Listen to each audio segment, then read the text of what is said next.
ഇത് നമുക്ക് നല്ല ടേസ്റ്റി ആയിട്ടുള്ള ഒരു ബ്രൗണി ഉണ്ടാക്കിയാലോ. എളുപ്പത്തിൽ തയ്യാറാക്കാം. പിന്നെ ഓവനോ ബീറ്ററോ ഒന്നും ആവശ്യമില്ല. ഗ്യാസ് അടുപ്പിൽ വെച്ചിട്ട് നമുക്ക് ഒരു ബ്രൗണി ഉണ്ടാക്കാം. പുറം ഭാഗമൊക്കെ നല്ല ഷൈനിങ് ഉള്ള ഒരു ബ്രൗണിയാണ്. പിന്നെ അത് മാത്രമല്ല, ഇതിൽ നമ്മൾ ബേക്കിംഗ് പൗഡറോ ബേക്കിംഗ് സോഡയോ ഒന്നും ഉപയോഗിക്കുന്നില്ല. അതുകൊണ്ട് തന്നെ എല്ലാവർക്കും ഉണ്ടാക്കാം. അപ്പോൾ നമ്മുടെ ഈ ഒരു ബ്രൗണി ഉണ്ടാക്കാനായിട്ട് 120 ഗ്രാം ഡാർക്ക് കോമ്പൗണ്ട് ആണ് കേട്ടോ എടുക്കുന്നത്. ഇല്ലാന്നുണ്ടെങ്കിൽ ഇഷ്ടമുള്ള ചോക്ലേറ്റ് എടുക്കാം. നമ്മൾ എടുക്കുന്ന ചോക്ലേറ്റിന്റെ ഫ്ലേവർ അനുസരിച്ചിരിക്കും നമ്മുടെ ബ്രൗണിയുടെ ടേസ്റ്റും. ഇതിപ്പോൾ ഞാൻ സാധാരണ ഡാർക്ക് കോമ്പൗണ്ട് തന്നെയാണ് കേട്ടോ എടുത്തിട്ടുള്ളത്. ഒരു 120 ഗ്രാം എടുത്തിട്ടുണ്ട്. അത് മുറിച്ച് കഷ്ണങ്ങളാക്കി ബൗളിൽ ഇട്ടിട്ടുണ്ട്. ഈ ഡാർക്ക് കോമ്പൗണ്ട് ഒക്കെ എടുക്കുന്ന ബൗളിൽ ഒട്ടും വെള്ളത്തിന്റെ അംശം ഇല്ലാതിരിക്കാൻ പ്രത്യേകിച്ച് ശ്രദ്ധിക്കണേ. ഇല്ലെങ്കിൽ ഇത് മെൽട്ടായി വരുന്ന സമയത്ത് എല്ലാം കൂടെ കട്ട പിടിച്ചു പോകും. ഇനി അതിലേക്ക് നമുക്കൊരു 50 ഗ്രാം ബട്ടർ, അൺസോൾട്ടഡ് ബട്ടറാണ് ചേർത്ത് കൊടുക്കുന്നത്. അതോടെ ചേർത്ത് നമുക്കിത് ഇതൊന്ന് മെൽറ്റ് ചെയ്തെടുക്കണം. നമ്മൾ ഗ്യാസ് അടുപ്പിൽ ഒരു പാത്രത്തിൽ വെള്ളം വെച്ച് തിളയ്ക്കുന്ന സമയത്ത് അതിലേക്ക് ഈ ബൗൾ ഇറക്കി വെച്ച് ഒന്ന് ഇളക്കി കൊടുത്തിരുന്നാൽ മതി. അടിയിലത്തെ വെള്ളം ഇതിന് മുകളിലേക്ക് തെറിച്ച് വീഴാതിരിക്കാൻ പ്രത്യേകിച്ച് ശ്രദ്ധിക്കണേ. കാരണം ഇതിൽ വെള്ളം വീണിട്ടുണ്ടെങ്കിൽ ഈ ഡാർക്ക് കോമ്പൗണ്ട് എല്ലാം കൂടെ കട്ട പിടിച്ചു പോകും. പിന്നെ നമുക്ക് പഴയ അവസ്ഥയിലേക്ക് തിരിച്ചെത്തിക്കാൻ പറ്റില്ല. മൈക്രോവേവിൽ വെക്കുകയാണെങ്കിൽ ഒറ്റയടിക്ക് വെക്കരുത്. ഇടയ്ക്ക് ഓഫാക്കി ഒന്ന് ഇളക്കി കൊടുത്ത് മെൽറ്റാക്കി എടുക്കണം. തീ നന്നായിട്ട് കുറച്ച് വെച്ച് ആ കുറഞ്ഞ തീയിൽ ഇളക്കി കൊടുത്താൽ മതി. ഇടയ്ക്ക് വേണമെങ്കിൽ ഒന്ന് എടുത്ത് പുറത്ത് വെച്ച് ഒന്ന് ഇളക്കി കൊടുക്കാം. ഇത് നമ്മൾ കൂടുതൽ ചൂടായാൽ കൂടുതൽ മെൽറ്റാവും എന്നുള്ള ഒരു കൺസെപ്റ്റ് അല്ല കേട്ടോ ഈ ഡാർക്ക് കോമ്പൗണ്ടിനുള്ളത്. മെൽറ്റ് ആവാത്ത പോലെ തോന്നുന്നെങ്കിൽ പുറത്തെടുത്ത് വെച്ച് ഒന്ന് ഇളക്കി കൊടുത്താൽ മതി. അപ്പോൾ ചിലപ്പോൾ കൂടുതൽ മെൽറ്റായി കിട്ടും. ഡാർക്ക് കോമ്പൗണ്ട് എടുക്കുന്നത് എന്താണെന്ന് വെച്ചാൽ സാധാരണ ചോക്ലേറ്റിനെ കഴിഞ്ഞും വില കുറവാണ്. കേക്കിൻ്റെ ഐറ്റംസ് ഒക്കെ കിട്ടുന്ന കടകളിലൊക്കെ ഈ ഒരു ഡാർക്ക് കോമ്പൗണ്ട് കിട്ടും. ആദ്യമായിട്ടൊക്കെ കാണുന്നവർ ഒരുപാട് പേരുണ്ട്. അപ്പോൾ അതുകൊണ്ട് ജസ്റ്റ് ഒന്ന് ഞാൻ സൂചിപ്പിച്ചതാണ്. അപ്പോൾ അത് മെൽറ്റായിട്ടുണ്ട്. നല്ല ഷൈനിങ്ങോടുകൂടി മെൽറ്റായി വന്നിട്ടുണ്ട്. ഇത് മതി. ഇനി ഇതെടുത്ത് നമുക്ക് മാറ്റി വയ്ക്കാം.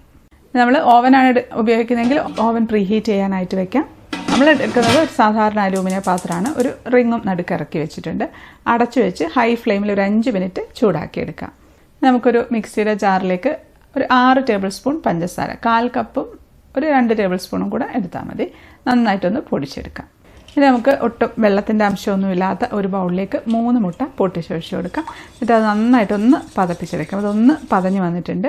അതിലേക്ക് 1 ടീസ്പൂൺ വാനില എസൻസും കൂടെ ഒഴിച്ചു കൊടുക്കാം. എന്നിട്ട് നമുക്ക് നന്നായിട്ടൊന്ന് ഒന്നുകൂടെ ഒന്ന് അടിച്ച് പതപ്പിക്കാം. മുട്ടയുടെ ആ ഒരു സ്മെല്ലൊട്ടും ഇല്ലാതിരിക്കാനാണ്. ഇനി നമുക്ക് പൊടിച്ച് വെച്ച പഞ്ചസാരയും കൂടെ ഇട്ട് നല്ലതുപോലെ അടിച്ചങ്ങ് പതപ്പിച്ച് നല്ല വൈറ്റ് കളറാക്കി എടുക്കണേ.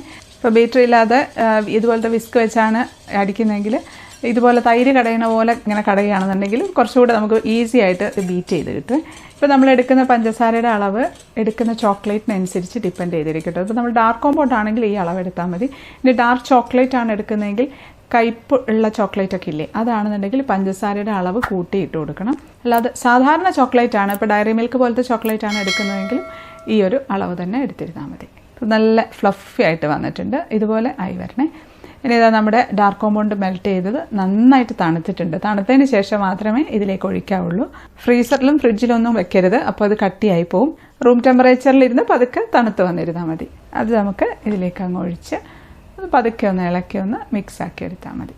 ഇനി നമുക്കിതിൻ്റെ മുകളിലേക്ക് ഒരു അരിപ്പ വെച്ച് അതിലേക്കൊരു 1/2 കപ്പ് മൈദ ഇട്ട് കൊടുക്കാം.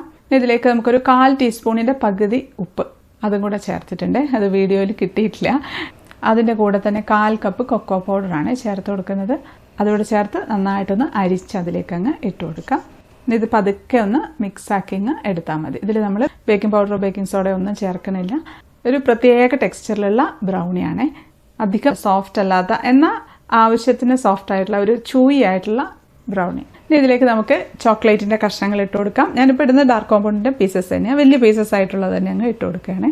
ഒരു 50 ഗ്രാമൊക്കെ കഷ്ണങ്ങളാക്കി മുറിച്ചതങ്ങ് അങ്ങനെ തന്നെ അങ്ങ് ഇട്ട് ഒന്ന് മിക്സാക്കി എടുത്താൽ മതി. ഇനി നമുക്കിത് കേക്ക് ബേക്ക് ചെയ്യാനുള്ള ട്രേ സാധാരണ അലൂമിനിയം ട്രേ ആണ്. ഇല്ലാന്നുണ്ടെങ്കിൽ സ്റ്റീലിൻ്റെ ചുറ്റും പാത്രമോ എന്തായാലും എടുത്തിരുന്നാലും മതി. അതിലേക്ക് കുറച്ച് ഓയിലോ ബട്ടറോ ഒന്ന് ഗ്രീസ് ചെയ്ത് കൊടുത്ത് ഒരു ബട്ടർ പേപ്പറും കൂടെ വെച്ച് ഒന്നുകൂടെ അതിൻ്റെ മുകളിലൊക്കെ ഒന്ന് ഗ്രീസ് ചെയ്ത് കൊടുക്കാം. ഒരു 6 ഇഞ്ച് വരുന്ന ബേക്കിംഗ് ട്രേ ആണ് കേട്ടോ ഇത്. ഇനി ഇതിലേക്ക് നമുക്ക് നമ്മുടെ ബ്രൗണിയുടെ മിക്സ് ഒഴിച്ചു കൊടുക്കാം. ഇനി നമുക്ക് ജസ്റ്റ് ഒന്ന് ടാപ്പ് ചെയ്ത് കൊടുക്കാം.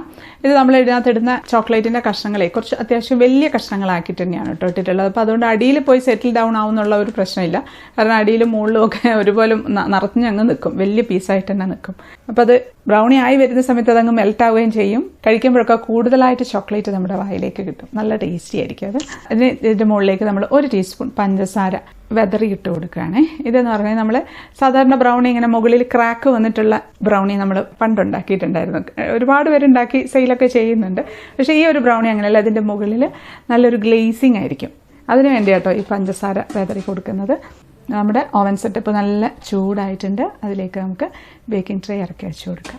ഇത് നമുക്കിനി ഒരു മീഡിയം ഫ്ലെയിമിൽ ഒരു 20 മുതൽ 25 മിനിറ്റ് വരെ ബേക്ക് ചെയ്തെടുക്കാം. അപ്പോൾ അത് ഒരു 25 മിനിറ്റ് ആയിട്ടുണ്ട്. നമുക്ക് തുറന്ന് നോക്കാം. ഇപ്പോൾ നമ്മൾ നല്ല ഗ്ലേസിങ് ആണ് കേട്ടില്ലേ, മുകളിൽ നല്ല ഗ്ലേസിങ് ആയിട്ട് ഇരിപ്പുണ്ട്. നമുക്ക് സ്ക്യൂർ വെച്ചൊന്ന് കുത്തി നോക്കാം. ഇതിൻ്റെ ടെക്സ്ചർ എന്ന് പറഞ്ഞിട്ടുണ്ടെങ്കിൽ ഇത് കുറച്ചൊരു ചൂയി ആയിട്ടായിരിക്കണം ഇരിക്കേണ്ടത്. നമ്മൾ സാധാരണ കേക്കിൽ സ്ക്യൂർ കുത്തി നോക്കുന്ന സമയത്ത് ഒന്നും പറ്റിപ്പിടിക്കാതെ വരില്ലേ, അങ്ങനെയല്ല വേണ്ടത്. അതിൽ ചെറുതായിട്ടൊന്ന് പറ്റിപ്പിടിച്ചൊക്കെ ഇരിക്കണം. അപ്പോഴാണ് അത് കറക്റ്റായിട്ടുള്ള അതിൻ്റെ ഒരു ടെക്സ്ചർ ഉണ്ടാകുക. ഇല്ലാന്നുണ്ടെങ്കിൽ ബ്രൗണി കുറച്ച് ഹാർഡായി പോവുകയാണ് ചെയ്യുക. ഇതുണ്ടോ, ഇതുപോലെ ഇരിക്കണം.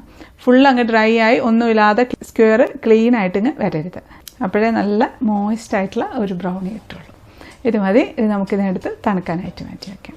ഇത് ഒത്തിരി അങ്ങ് തണുക്കണ്ട, ചെറു ചൂടോടുകൂടി തന്നെ നമുക്ക് ഡിമോൾഡ് ചെയ്തെടുക്കാം. എടുത്തിട്ടുണ്ട്. ബട്ടർ പേപ്പർ അങ്ങ് മാറ്റി പ്ലേറ്റിൽ വെച്ച് കൊടുക്കാം. നമുക്കിതൊന്ന് കട്ട് ചെയ്തെടുക്കാം. അപ്പോൾ അത് 3 കട്ട് ചെയ്തിട്ടുണ്ട്. തിരിച്ചും 3 കട്ട് ചെയ്ത് അങ്ങനെ ഇപ്പോൾ ഇതിൽ മൊത്തത്തിൽ 9 പീസാണുള്ളത്. ഒരു പീസ് എടുക്കാം. അടിപൊളി, കണ്ടോ? ചോക്ലേറ്റ് ഒക്കെ നല്ല മെൽറ്റായിട്ടിരിക്കുന്ന ബ്രൗണി. ഇതിൽ നമുക്ക് ചോക്ലേറ്റ് കൂടുതൽ ഇഷ്ടമുള്ള കുട്ടികളാണെന്നുണ്ടെങ്കിൽ കൂടുതൽ ചോക്ലേറ്റ് ചേർത്ത് കൊടുക്കാം കേട്ടോ. ഇത് നമ്മൾ എടുക്കുന്ന സമയത്ത് എല്ലാ പീസിലും ഇങ്ങനെ ചോക്ലേറ്റ് ഇങ്ങനെ മെൽറ്റായിട്ടുള്ള ചോക്ലേറ്റ് ഉണ്ടാവും. ടേസ്റ്റ് ചെയ്ത് നോക്കാം. കഴിക്കട്ടെ. ചോക്ലേറ്റൊക്കെ ശരിക്കും അതിലേക്ക് ഇങ്ങനെ കിട്ടുന്നുണ്ട്. കൂടുതൽ ചോക്ലേറ്റ് ഇട്ടാൽ അത് നന്നായിട്ട് നമുക്ക് ഫീൽ ചെയ്യും കേട്ടോ. അതിലധികമായി പോകും, അങ്ങനത്തെ പ്രശ്നമൊന്നുമില്ല. പിന്നെ ഈ ബ്രൗണിയുടെ ടെക്സ്ചർ ആണെങ്കിലും കേക്ക് പോലെ അത്രയും സോഫ്റ്റ് ആയിട്ടുള്ള ഒരു ടെക്സ്ചറല്ല, കുറച്ച് ഒരു ഹാർഡല്ല, ഒരു ചൂയി ആയിട്ടുള്ള ഒരു ടെക്സ്ചറാണ്. പിന്നെ കൂടുതൽ സമയം ഇത് അടുപ്പത്ത് വെച്ച് കഴിഞ്ഞിട്ടുണ്ടെന്നുണ്ടെങ്കിൽ അല്ലെങ്കിൽ ഓവനിൽ വെച്ചിട്ടുണ്ടെന്നുണ്ടെങ്കിൽ കൂടുതൽ ഹാർഡായി പോവേ. അതുപോലെ മുട്ടയൊക്കെ ബീറ്റ് ചെയ്യുന്ന സമയത്ത് നന്നായിട്ട് പതപ്പിച്ചെടുക്കണം. കാരണം നമ്മളിതിൽ ബേക്കിംഗ് പൗഡറോ ബേക്കിംഗ് സോഡയോ ഒന്നും ചേർത്തിട്ടില്ലല്ലോ. ഇത് ചിക്കു വരുന്നതിൻ്റെ തലേദിവസം ഉണ്ടാക്കിയ ബ്രൗണി ആട്ടോ. റെസിപ്പി വീഡിയോസ് ഒന്നും ഇടാൻ പറ്റിയിട്ടില്ല. എല്ലാവർക്കും അറിയാമായിരിക്കുമല്ലോ, അത്രയും തിരക്കായി പോയിട്ടുണ്ടായിരുന്നു. അപ്പോൾ ഞാൻ വീഡിയോ ഒക്കെ എടുത്ത് വെച്ചിട്ടുണ്ടായിരുന്നു. ചിക്കുനാണ് ചോക്ലേറ്റ് ഭയങ്കര ഇഷ്ടമാണ്. നന്ദനും അതുപോലെ തന്നെയാണ് ചോക്ലേറ്റ് ഭയങ്കര ഇഷ്ടം. അപ്പം അവർക്ക് രണ്ടുപേർക്കും കൂടെ വേണ്ടിയിട്ട് ഉണ്ടാക്കിയതാണ് ഈ ഒരു ബ്രൗണി. ഇത് നമ്മൾ സൂക്ഷിച്ച് വെക്കുന്നുണ്ടെങ്കിൽ ഫ്രിഡ്ജിൽ വെക്കണ്ട, നല്ല എയർ ടൈറ്റ് ആയിട്ടുള്ള ഒരു കണ്ടെയ്നറിൽ അടച്ച് പുറത്ത് തന്നെ സൂക്ഷിച്ചാൽ മതി. നമുക്ക് എപ്പോഴും ഈ ഒരു ബ്രൗണിയുടെ കൂടെ ഏറ്റവും നല്ലൊരു കോമ്പിനേഷനായിട്ട് തോന്നിയിട്ടുള്ളത് വാനില ഐസ്ക്രീം അല്ലേ. എനിക്ക് ഭയങ്കര ഇഷ്ടമാണ്. കഴിച്ച് നോക്കിയിട്ടുണ്ടോ? നിങ്ങൾക്ക് ഇഷ്ടമാണോ? നല്ലൊരു കോമ്പിനേഷനാണ്. അപ്പോൾ ഞാനതുകൊണ്ട് വാനില ഐസ്ക്രീമും കൂടെ വെച്ചിട്ടാണ് സെർവ് ചെയ്യുന്നത്. ഇനി വേണമെങ്കിൽ ഇതിൻ്റെ മുകളിൽ കുറച്ച് ചോക്ലേറ്റ് സിറപ്പും കൂടെ ഒഴിച്ച് ഡെക്കറേറ്റ് ഒക്കെ ചെയ്യാം. ഞാനതൊന്നും ചെയ്തില്ല. അപ്പോൾ ഇതാ കഴിക്കാനുള്ള ആൾക്കാരൊക്കെ നെക്സ്റ്റ് ഡേ എത്തിയിട്ടുണ്ട്. നമ്മളുണ്ടാക്കിയ ബ്രൗണി വിത്ത് ഐസ്ക്രീം കൊടുക്കുകയാണ് കേട്ടോ. രണ്ടുപേരും ഇരുന്ന് കഴിക്കുന്നുണ്ട്. ടേസ്റ്റ് ഉണ്ടോ? എങ്ങനെയുണ്ട്? അപ്പോൾ അത് അവർ രണ്ടുപേരും വന്നിരുന്ന് കഴിച്ചു. നല്ല ടേസ്റ്റി ആയിരുന്നു. രണ്ടുപേർക്കും നന്നായിട്ട് ഇഷ്ടപ്പെട്ടു.